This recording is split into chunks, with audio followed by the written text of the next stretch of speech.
Hi, everyone. I'm that sociology teacher, and today we are talking about something you experience every single day, but probably take completely for granted: growing up.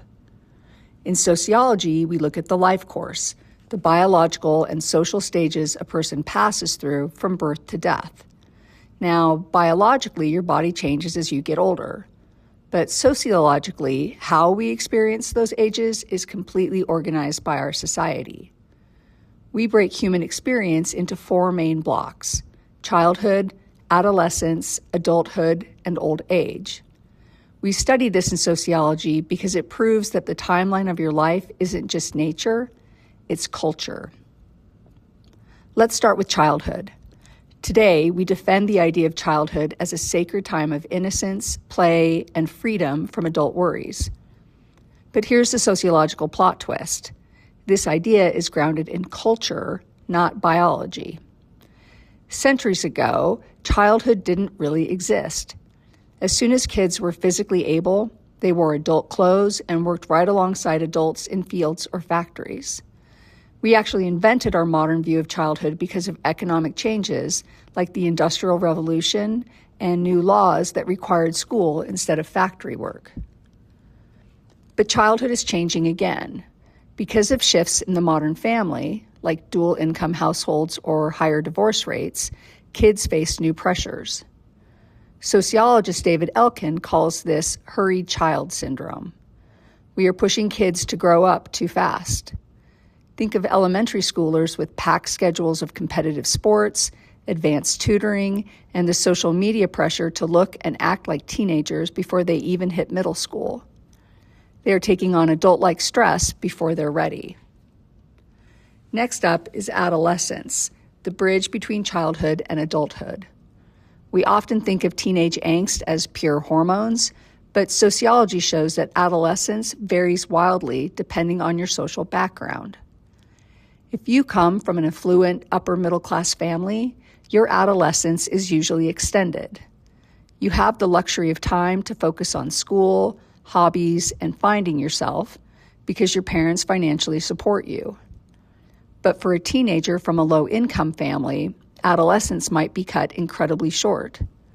They might need to get a job to help pay rent or stay home to take care of younger siblings. In some social classes, the transition to adult responsibility happens overnight, meaning the teen experience is not a one-size-fits-all reality. Then we hit adulthood, which is the longest stage of the life course. Sociologists break this down into two distinct phases. First is early adulthood, roughly ages 20 to 40. This is the stage of managing expectations. Society puts massive pressure on you to do everything at once: finish your education, launch a career, find a partner, buy a house, and maybe even start a family. It's exciting, but it's a period of intense social stress. Then comes middle adulthood, ages 40 to 65.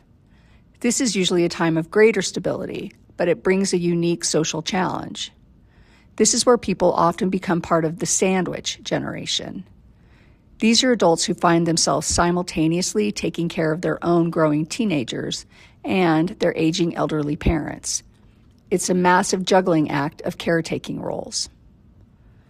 Finally, we reach old age, typically 65 and older. In our society, old age is largely defined by leaving roles. Think about it. You retire from your job, which means leaving your worker role. Your kids move far away, which changes your active parenting role. Physically, you might have to give up driving or living independently. In many traditional cultures, elders are revered for their wisdom. But in modern fast-paced societies, we tend to value people based on their economic productivity, which can make leaving these roles feel isolating. However, it can also be a time for reinvention, like starting new hobbies, volunteering, or mentoring the next generation. So why do we learn this in a sociology class? Because it reminds us that your personal biography is deeply connected to social history. The timeline of your life isn't set in stone. How you feel as a teenager, the pressures you will feel as an adult, and how you will experience old age are all being written by the society you live in.